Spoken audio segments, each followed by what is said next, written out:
ज़्यादा मसीह लोगों को टारगेट किया जा रहा है। 100 से ज़्यादा चर्च चला दिए गए हैं। किसी मोटर बाइक या गाड़ी, कार, कुछ ऐसी व्हीकल जिस पे ऊपर क्रॉस लगा उसे घेर कर जलाया जा रहा है।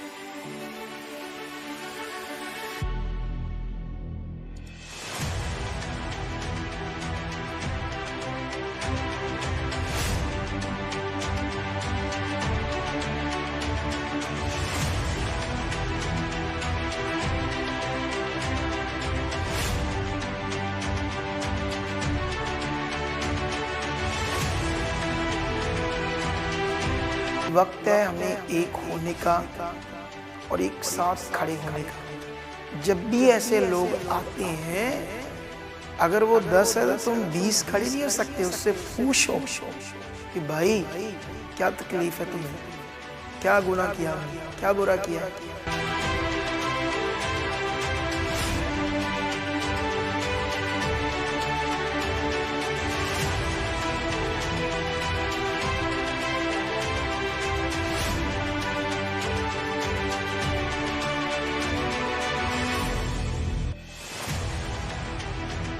अगर तुम सारे लोग यही कहते रहोगे कि ये लिखा है, ये होना है, जब सारे देशों के कानून है हर धर्म जाति के लिए, तो हमारे लिए भी तो सेम है।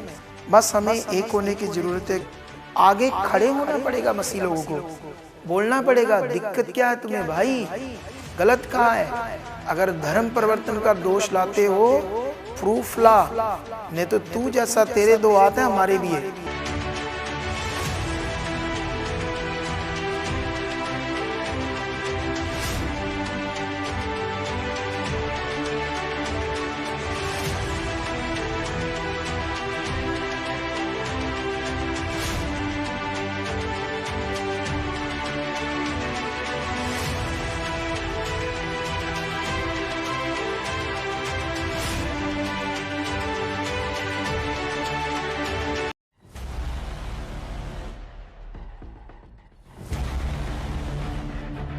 Praise the Lord. परमेश्वर आप सबको बरकत दे। आज की वीडियो बहुत ही खास है, समझने वाली परमेश्वर के लोगों के लिए।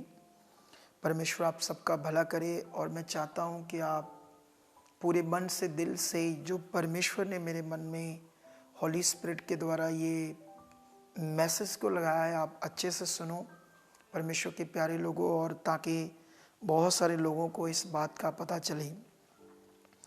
क्योंकि अभी ये मुद्दा एक मणिपुर का है और दूसरा पंजाब का। इन दोनों पॉइंट्स को हम वर्ड से भी चेक करेंगे और इसे समझेंगे, जानेंगे, क्योंकि हम सब मसीह की देह के अंग हैं। हम सब भाई भाई हैं, परमेश्वर के लोग हैं। एक ही देह होने के लिए बुलाएंगे, ये परमेश्वर का वचन कहता है। जब कुरिन्थियस में पढ़ोगे तो वहाँ लिखा, कुरिन्थियस में प्रेरित पौल ने पवित्र आत्मा के द्वारा अलग अलग सेवकों के नाम लेकर कहा, क्या मसीह बट गया है या मसीह अलग अलग सेवकों के नाम से बपतिस्मा मिला है। तो कुरिन्थियस के लोग भी ऐसे ही जैसे अभी दुनिया में हो रहा हम जानते हैं, और ये एक गंभीर विषय है जिसे मसीह लोगों के अंदर आना जरूरी है। सो परमेश्वर के प्यारे लोगों, हम सब जानते हैं कि मणिपुर में काफ़ी वहाँ पर दंगे हो रहे हैं, कई प्रकार के, दूसरे लोगों के भी हो रहे हैं बीच में। लेकिन उसी बीच में ज़्यादा मसीह लोगों को टारगेट किया जा रहा है। 100 से ज़्यादा चर्च चला दिए गए हैं। किसी मोटर बाइक या गाड़ी, कार, कुछ ऐसी व्हीकल जिस पे ऊपर क्रॉस लगा उसे घेर कर जलाया जा रहा है। और ये जो बात है, दूसरे स्टेट में इसका जब मैसेज लगेगा और अलग अलग लोग जो ऐसी सोच रखते हैं गंदी और बुरी, वो भी ऐसा करने के लिए सोचेंगे। सवाल ये है कि परमेश्वर के जो लोग हैं वो ये कहते हैं कि ऐसा तो ये भविष्यवाणियाँ पहले से जो हुई है वो तो पूरी होनी है, क्योंकि अंत के दिनों में बहुत कुछ होना है, सताव होना है, कई चीज़ें होनी है। लेकिन ये हमने सीखना है कि जो लिखा गया है वो होना है, लेकिन कैसे होना है, जैसे हो रहा है वैसे होना था या किसी और तरीके से होना था। ये सारी चीज़ें हमें देखनी है, क्योंकि अभी जो परसिक्यूशन हो रहा है, परसिक्यूशन का जो मुद्दा बनता है, सारी क्रिश्चियन कम्युनिटी के लिए नहीं बनता। जिस चर्च को तोड़ा जाता है, जिस पास्टर के साथ होता है, वो कोर्ट जाता है, वो प्रशासन के पास जाता है, कलेक्टर के पास जाता है, मेरे साथ ऐसा हुआ, ये हुआ, वो हुआ। लेकिन दूसरे जो सेवक है उनके साथ तो नहीं हुआ। उनको नहीं हुआ तो परसिक्यूशन उनके लिए नहीं है। परसिक्यूशन सिर्फ उनके लिए है जिनके साथ हुआ है। लेकिन वचन इसके लिए कुछ और कहता है। इसीलिए हमें मणिपुर के इस मुद्दे पर आना है, क्योंकि बहुत सारे सेवकों की अलग अलग वीडियोस आ रही है, प्रार्थना करो मणिपुर के लिए ताकि परमेश्वर सबको ठीक करे। सोचने वाली बात है कि सारे सेवक, सारी कलीसिया ऑलरेडी प्रार्थनाएं करती है। ऐसा नहीं, अब जैसे वो लगातार अपनी प्रार्थनाओं में रहते हैं, सारे रहते हैं, पास्टर भी रहते हैं, कलीसिया भी रहती है कि परमेश्वर आप हमारे साथ हो, हमें बचा कर रख सकते हो, आप हमारे साथ हो, हमेशा हमारी रक्षा करोगे। तो ऐसी पॉइंट्स पर लगातार प्रार्थनाएं होती है। लेकिन बहुत सारे पास्टर्स लोग अपनी अपनी वीडियोस बना रहे हैं कि मणिपुर के लिए प्रार्थना करो, परमेश्वर ताकतवर है, उसने जलते हुए भट्ठों को ठंडा कर दिया था, शेरों के मुंह को बंद कर दिया था, वो ताकतवर है। ठीक है, सवाल ये है कि हम प्रार्थना करेंगे, ठीक है, आज नहीं, कल नहीं, कुछ ही दिनों में फिर कुछ ठीक हो जाएगा। फिर से लोग जिनका लॉस हुआ है, जिनका कोई मेंबर बन गया है, वो तो वापस नहीं आ सकता, जिसकी डेथ हो गई है। लेकिन सवाल ये है कि क्या हमें सिर्फ प्रार्थना करनी चाहिए? ये सोचो, क्योंकि प्रार्थना तो हम ऑलरेडी करते हैं। अभी ये जो हालात है उसके लिए बहुत सारे सेवक, सच्चे दिल वाले सेवक जो हैं, जिनका जो आत्मा में, वो तो करेंगे, बहुत सारे नहीं भी करेंगे, क्योंकि उनको उनके साथ नहीं हो। जब उनके साथ होगा तब वो दूसरों को बोलेंगे, फिर करेंगे। लेकिन ये तो करना चाहिए। लेकिन सवाल ये नहीं है, मुझे पवित्र आत्मा ने एक खास मैसेज लगाया है अपना, कि वक्त है हमें एक होने का और एक साथ खड़े होने का। क्योंकि जैसे अगर हम ये सोचते हैं कि प्रभु ने हमें सताओ के लिए खड़ा किया है, वो कहता है सताओ तुम्हारा होगा, तो मैं जहाँ तक परमेश्वर के वर्ड को समझता हूँ, और जहाँ तक अभी दुनिया में जो कानून है ना, जैसे हम मान लो किसी और जाति के साथ कुछ होता है तो वो सारे इकट्ठे होते हैं, कलेक्टर ऑफिस में जाते हैं, रोड ब्लॉक करते हैं, अपना शांति मार्च निकालते हैं, अपना धरना देते हैं, या ऐसा कुछ प्रोटेस्ट करते हैं, शांति प्रोटेस्ट, जिससे सरकार तक मैसेज आए कि ये सब एक है। ऐसा ही हमें करने की ज़रूरत है। हमें लोगों के सामने खड़े होने की ज़रूरत है। जब भी ऐसे लोग आते हैं, अगर वो 10 है तो तुम 20 खड़े नहीं हो सकते, उससे पूछो कि भाई क्या तकलीफ है तुम्हें, क्या गुनाह किया हमने, क्या बुरा किया है। जब एक बार ये लहर स्टार्ट होगी ना ऐसी वाली, फिर उन लोग सीधे हो जाएंगे। अगर तुम सारे लोग यही कहते रहोगे कि ये लिखा है, ये होना है, जब सारे देशों के कानून है हर धर्म जाति के लिए, तो हमारे लिए भी तो सेम है। बस हमें एक होने की ज़रूरत है। क्योंकि अभी प्रॉब्लम ये है कि अलग अलग डिनोमिनेशंस एंड उनकी जो शिक्षाएं हैं, कुछ फ़र्क आ गया है। उसकी वजह है डेवल अपने इस मकसद में कामयाब हो गया, जिससे मसीह की देह बट गई है और रेगुलर बट रही है। प्रार्थना करनी है तो इसके लिए करो। मैं पंजाब में एक नामी मिनिस्ट्री का अगुआ हूँ, परमेश्वर का दास। मुझे याद है पंजाब में भी पिछले दिनों में हालात काफ़ी ख़राब हुए थे, और पंजाब में 2 ही मिनिस्ट्रियाँ थी जिन्होंने इन्हीं प्रॉब्लम्स के लिए, ऐसे कामों के लिए कमेटीज़ बनाई, ठीक है, मसीह कौम के लिए। और मैं दोनों के पास गया और दोनों के सामने अपनी प्रपोज़ल को रखा कि हमें जितने भी पंजाब के नामी अगुए हैं, हमें एक मंच पर आना चाहिए और उन्हें मैसेज देना चाहिए। देखो, मैं झुक कर गया उनके पास, ठीक है। मुझे आज भी मैं परमेश्वर के लिए, अपने लोगों के लिए कुछ भी करने के लिए तैयार हूँ। झुकना है, अपने आप को डाउन टू अर्थ करना है, करने के लिए तैयार हूँ। मैं गया, लेकिन शायद उन्हें मेरी ये प्रपोज़ल पता नहीं क्यों समझ नहीं आई, तो मैं तो जाकर वापस आ गया। अब अपनी सेवा करना हूँ, जो मेरा काम है वो मैं लगातार करता रहूँगा। ये पॉइंट मैं तुम्हें क्यों समझा रहा हूँ, ताकि तुम्हारे पास, सबके पास ये मैसेज लगा रहे।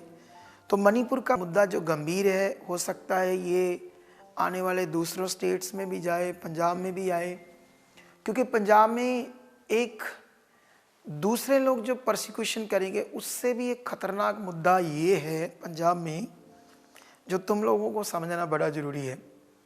और वो ये है, जैसे अभी, क्योंकि बाइबल में जो लिखा है वो हम समझ सकते हैं, क्योंकि अंत के दिनों में झूठे भविष्यवक्ता खड़े होंगे। लेकिन जो भी झूठे भविष्यवक्ता होते हैं, शुरू में वो नहीं होते झूठे, उनका मन सही होता है।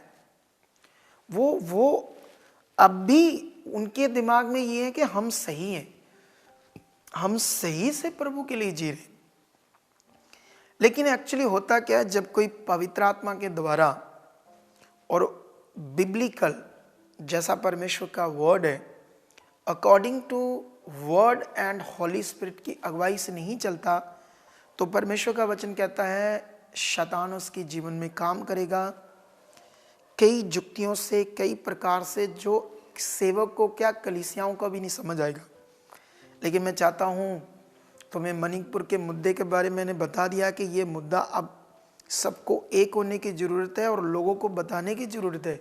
आगे खड़े होना पड़ेगा, मसीह लोगों को बोलना पड़ेगा, दिक्कत क्या है तुम्हें भाई, गलत कहाँ है।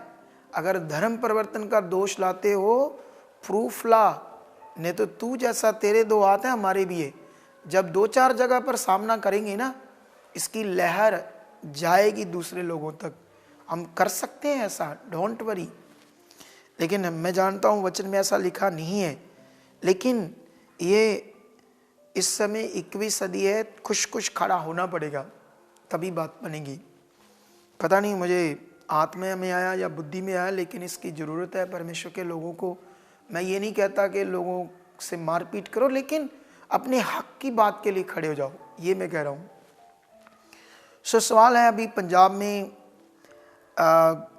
कई प्रकार के मुद्दे चल रहे हैं, क्योंकि ये तुम लोगों को समझना है। जैसे अभी मैंने एक पास्टर की, उसने वीडियो डाली है कि कई तरह के बंदे पंजाब में खड़े हो गए हैं और एकदम से किसी भी आदमी को पकड़कर उस पर तेल डालकर उसको अभिषेक करते हैं कि जाओ तुम याजक हो, तुम अब सेवक हो और जाओ सेवा करो। और वो पास्टर ये बोल रहा था कि अगर ऐसे लोगों को आप ऐसे एकदम से नियुक्त करके, अभिषेक करके सेवा के लिए लगा दोगे, तो वो कह रहा था वो अनाड़ी है, वो कलीसिया का सत्यानाश करेंगे, कलीसिया को प्रॉब्लम क्रिएट करेंगे, क्योंकि वो शैतान की जुक्ति में फंस जाएंगे। अब जब मैंने उस वीडियो में कमेंट्स देखे थे, कुछ लोग उसका रिस्पांस अच्छा दे रहे थे और कुछ लोग उसके अगेंस्ट बोल रहे थे उस वीडियो में। क्योंकि ये तो होगा, जब भी कोई भी अपने विचार रखता है तो कुछ लोगों को अच्छे लगते हैं और कुछ लोगों को अच्छे नहीं लगते। लेकिन उसमें एक वर्ड को सेंड किया एक बंदे ने, ये विरोध करके, वो वर्ड था यिर्मयाह 1:4। हम जानते वहाँ पर क्या लिखा है।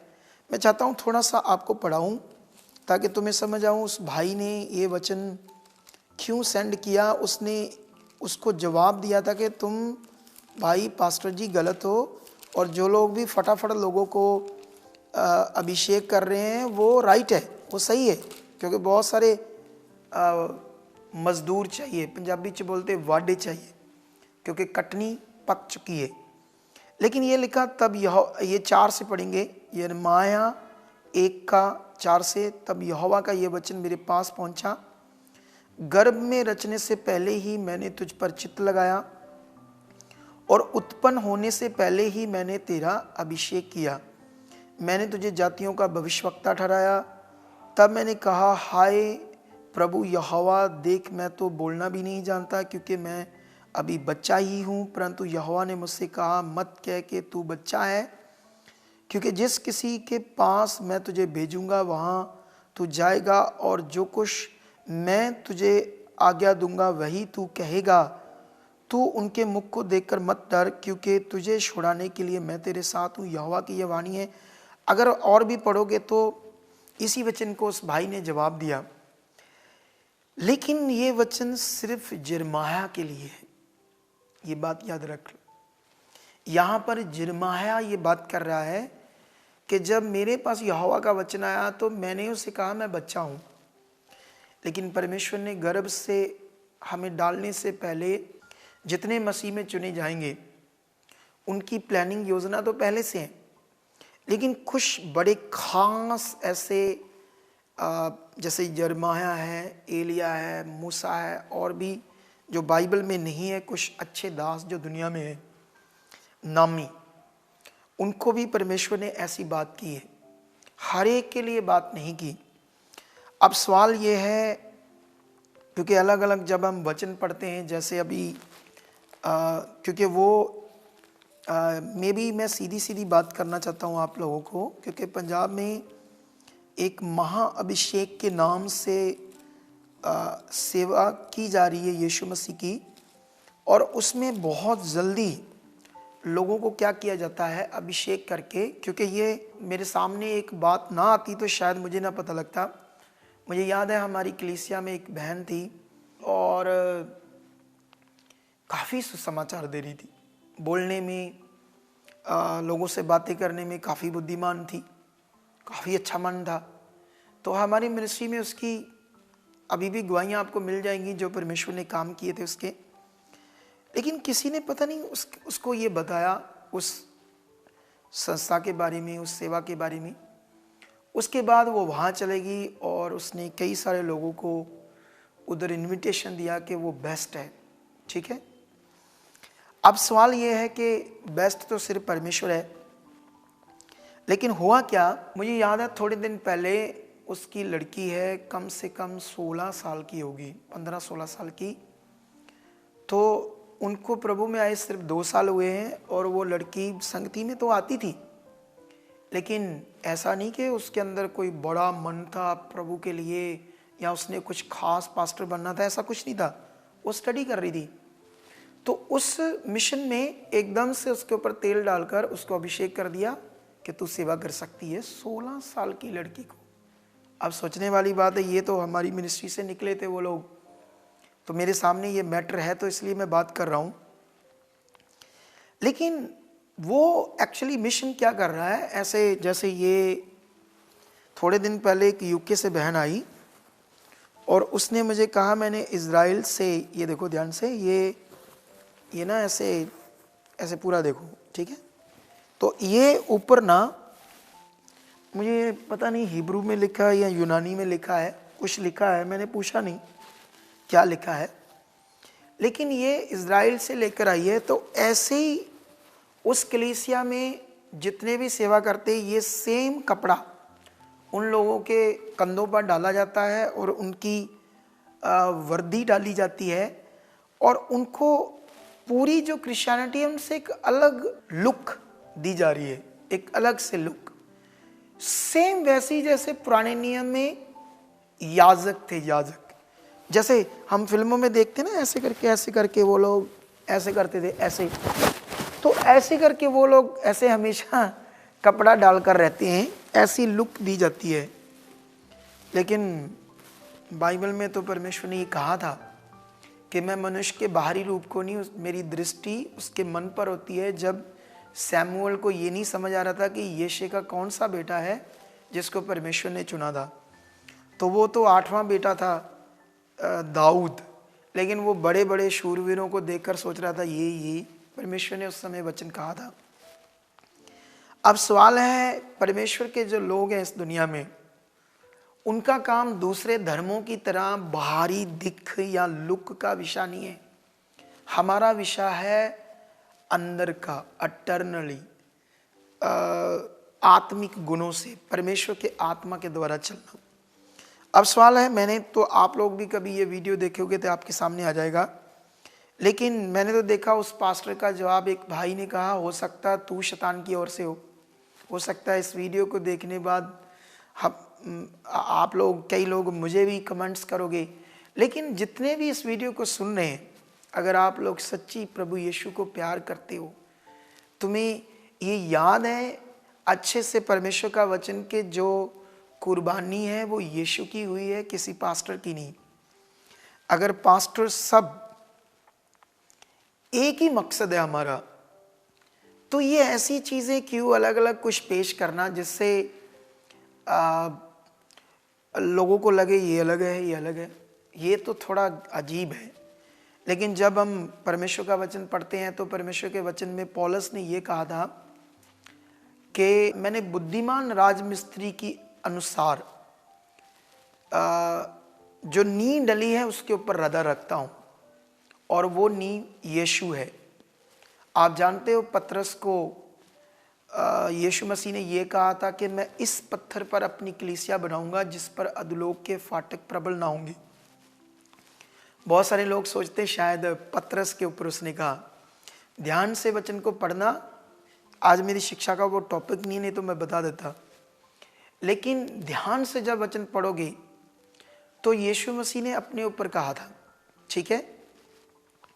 लेकिन अभी अलग अलग सेवक है, अलग अलग डिनोमिनेशन है, तो उस हिसाब से तो वो उनके लोग हैं ना, सबके लोग हैं।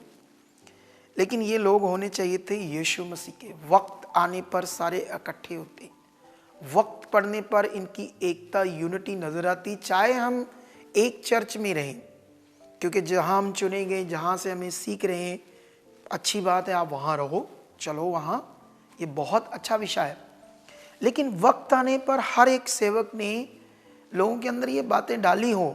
मुझे याद है पिछले दिनों में एक धरना दिया था जलंधर में, वहाँ पर जो कमेटी ने धरना देना था, वहाँ पर उनके लोग नहीं थे, सबसे ज़्यादा लोग हमारे थे। सोचो, हमारा कोई लेन देन नहीं था, तब भी हमने भेजे थे।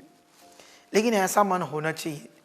सो अब मैं बताना चाहता हूँ कि आज ये सारे पॉइंट हमें सीखने, क्योंकि पंजाब में भी गंभीर मुद्दा खड़ा हो रहा है, आगे जाकर बहुत सारी मुश्किल हो सकती है।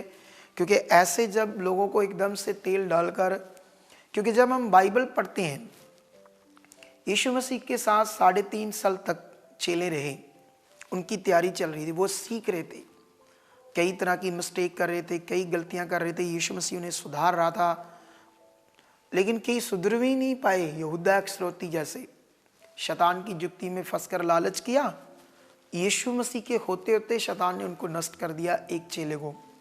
लेकिन और भी बड़ा कुछ हुआ, जो लिखा है या नहीं भी लिखा, वहां पर बहुत सारी चीजें हुई। तो यीशु मसीह कुछ मेन बंदों को तैयार कर रहा था। 3.5 साल तक यीशु मसीह के साथ सेवा करते रहे, लेकिन यीशु मसीह ने सेवा करने का सबसे मेन पॉइंट उन्हें बताया था पवित्र आत्मा। पवित्र आत्मा में उनकी प्रिपरेशन करनी शुरू कर दी की उसने, प्रभु ने। लेकिन जब यीशु क्रूस पर चढ़ गया और मर गया उनके हिसाब से, हम जानते हैं कि चेलों ने बिल्कुल सेवा छोड़ दी और क्विट करके अपना वापस काम करने के लिए, मजदूरी, मछलियां का काम पकड़ना, वो बिजनेस वो करने के लिए स्टार्ट हो गई। यीशु जिंदा हुआ, उनके पास वापस आया और 40 दिन फिर से उनकी प्रिपरेशन की उसने, फिर से 40 दिन उन्हें तैयारी की, और फिर उन्हें बताया कि पवित्र आत्मा जब आ जाएगा तो क्या होगा तुम्हारे साथ, तुम्हारे अंदर सामर्थ आ जाएगी, वो सामर्थ का आत्मा, वो तुम्हें चलाएगा, सब बातें बताएगा। तो उनको आत्मा की काफ़ी समझ आ चुकी थी, आत्मा में उनका बड़ा ध्यान था। हम जानते हैं कि चेलों ने जब पवित्र आत्मा पाया तब, क्योंकि यीशु ही उनके अंदर आ गया सेवा करने के लिए।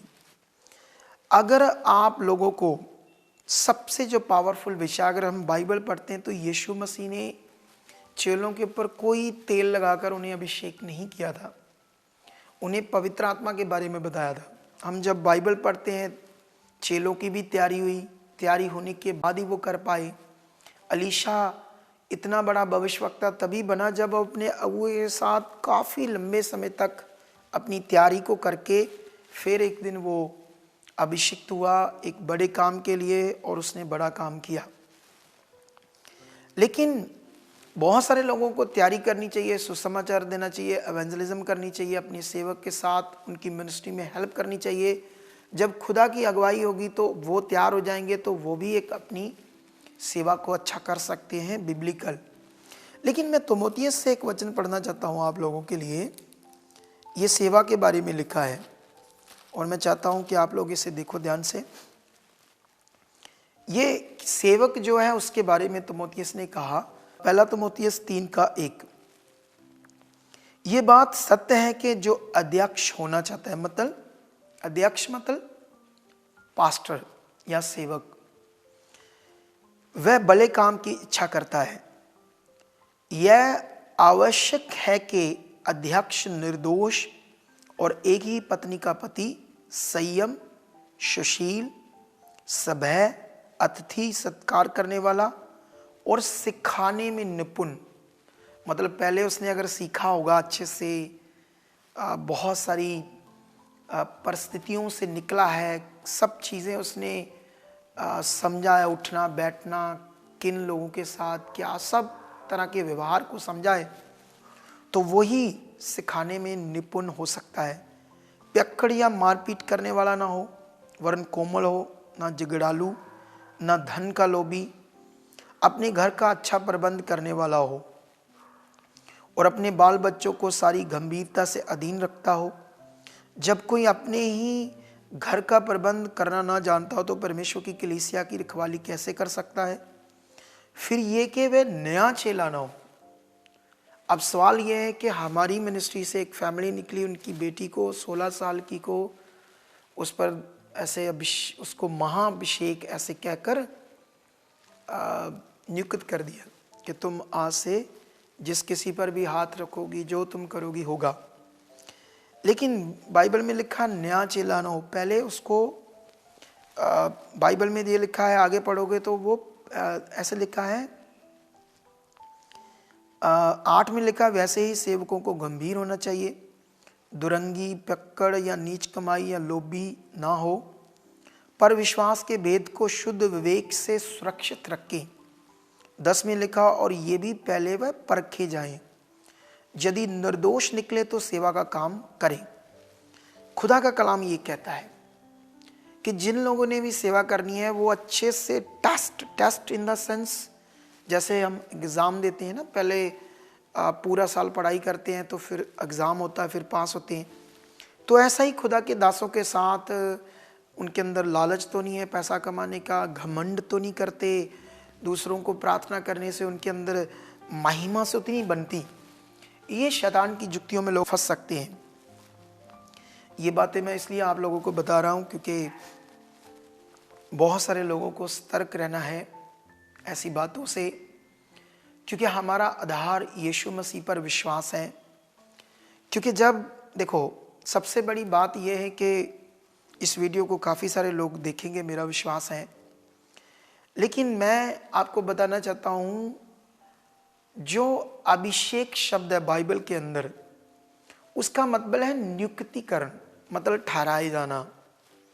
अभिषेक शब्द का अर्थ ये नहीं है जैसे अभी हमारे लोग समझ रहे हैं, क्योंकि अगर ज़्यादा लोग समझ रहे हैं तो बहुत सारे लोग मेरी बात को तो नहीं मानेंगे, लेकिन मैं तो चैलेंज कर सकता हूँ, जो भी जिसका भी दिल करता है वो बाइबल से हमारे साथ बैठ सकता है, डिबेट कर सकता है।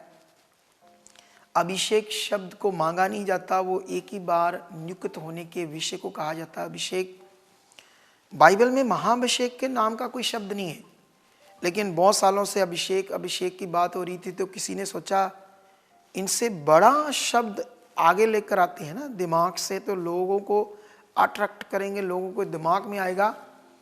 तो उससे ऐसा नहीं कि ऐसे ध्यान दिलाने से लोगों के काम नहीं होंगे, सच्ची होंगे, कई सारे काम हो जाएंगे, क्योंकि लोगों के अंदर एकदम से कुछ खास ध्यान बन रहा है और वो ज़्यादा ध्यान बन रहा है, ज़्यादा ध्यान दे रहे हैं, उसकी वजह से कई सारे काम हो जाएंगे।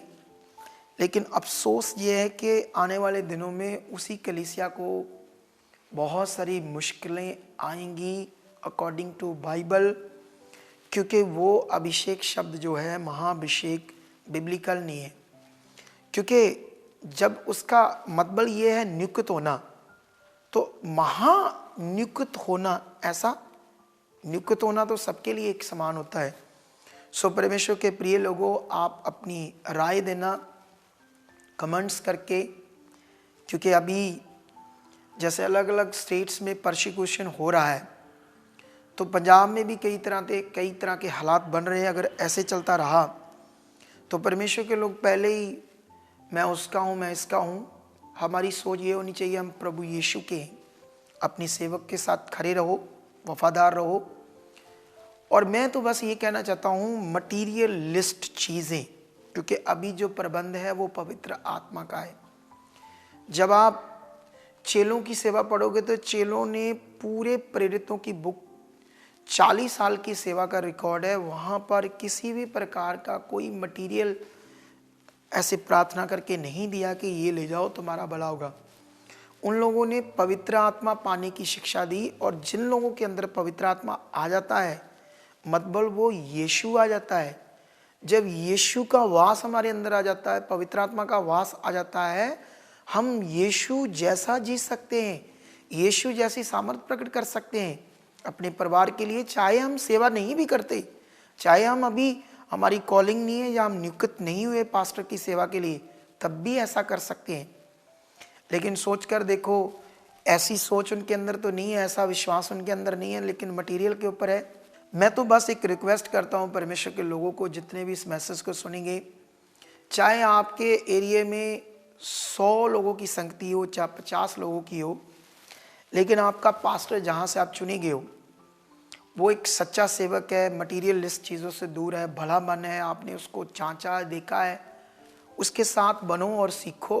अच्छा है, इधर उधर मत दौड़ो, क्योंकि हमारी जो सेवा है हमें दूसरों के लोग नहीं चाहिए। हम तो वो लोगों पर सेवा कर रहे हैं जो यीशु मसीह में नहीं है, और जहाँ यीशु मसीह में बैकस्लाइड होने वाले हैं या मटीरियलिस्ट चीज़ें या कुछ ऐसी जगह पर जुड़े हैं जिनकी सुनवाई नहीं हुई, कोई मिल नहीं रहा, उनसे पूछ नहीं रहा, उनकी सुधि नहीं ले रहा, और वो परेशान है, दुखी। हम तो ऐसी सेवा कर रहे हैं।